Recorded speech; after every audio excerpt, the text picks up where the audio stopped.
جريمة صادمة تهز المجتمع اليمني. ابتزاز إلكتروني يؤدي إلى مقتل مأساوي وتشريد أطفال.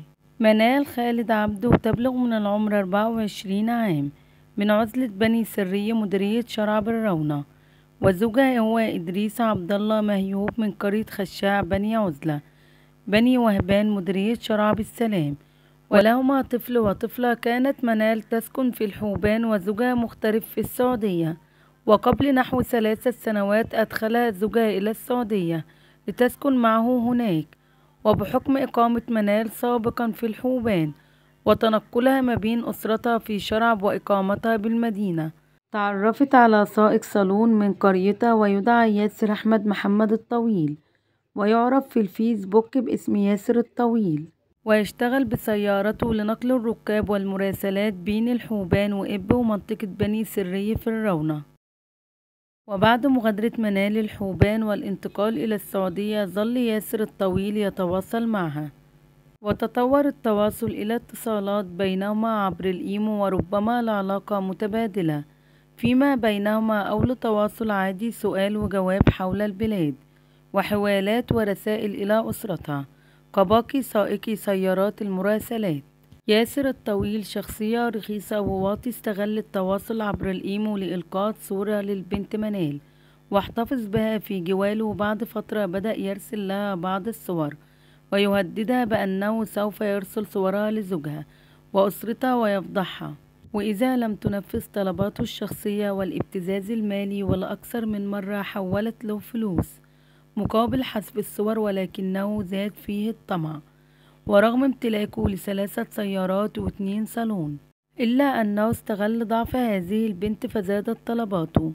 وقبل نحو 2.5 شهور تعرضت إحدى سياراته لحادث مروري، فسارع إلى منال وطلب منها أن تحول له فلوس وهي قيمة سيارة أخرى بديلة لسيارته، ولكن المبلغ كان كبير جدا ويصعب عليها أن تدفعه، مما جعلها ترفض، وقابلت تهديده بالتحدي، وهو الأمر الذي دفع المبتز الحقير أن ينشر صورة منال على صفحته بالفيسبوك، وهي الصفحة التي تحمل اسم ياسر الطويل، ويروج فيها لنفسه ولخدماته، وينشر فيها أرقام تلفوناته ويتعامل عبرها مع الزبائن.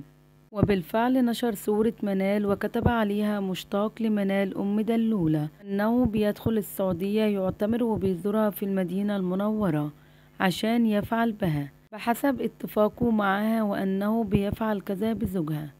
وهي الألفاظ والكلمات الساقطة التي تؤكد بأن منشوره كان بعد رفضها لابتزازه، وأنه أراد فيه الانتقام منها ومن زوجها الزوج إدريس المتأثر جدا بالعادات القبلية القاسية والصارمة.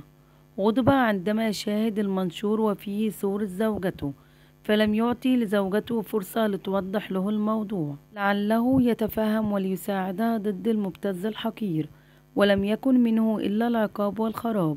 ثم قام بطلاقها وأحرمها من طفليها، بل وفوق ذلك يرمي بها في شوارع الغرب بالسعودية وسيفضحها بين الناس، وهو الأمر الذي دفع الزوجة إلى أن تغلي كمية كبيرة من زيت الطبخ وتصبها على زوجها لتحرق جسده، وليتم نقله إلى العناية المركزة لفترة شهر، ويفارق الحياة مقتولا بحريق جسده بالزيت ومحروقا قلبه بحريق الخيانة ومكبوت بألم الفضيحة أمام أسرته وأقاربه وأصحابه.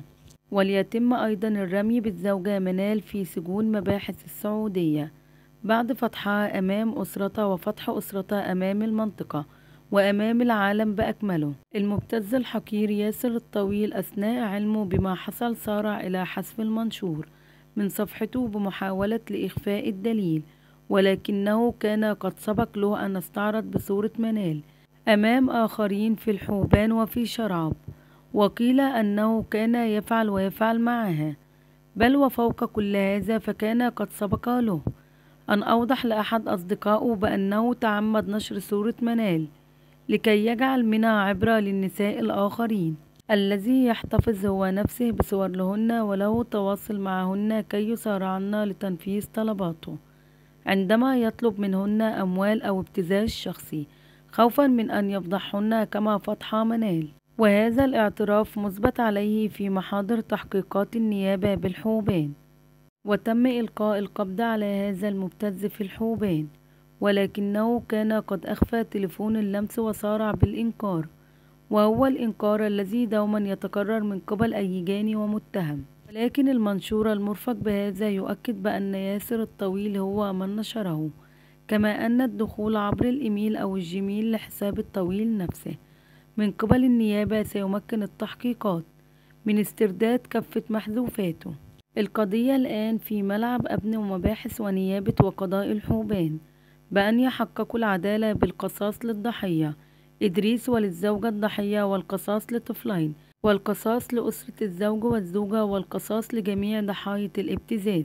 نأمل مشاركة هذا الفيديو لعل عرش العدالة والقضاء يهتز انتصارا لهذه القضية، وفي انتظار لباقي تفاصيل التحقيق وإجراءات النيابة العامة، وربنا يسترها على بنات المسلمين، اللهم آمين.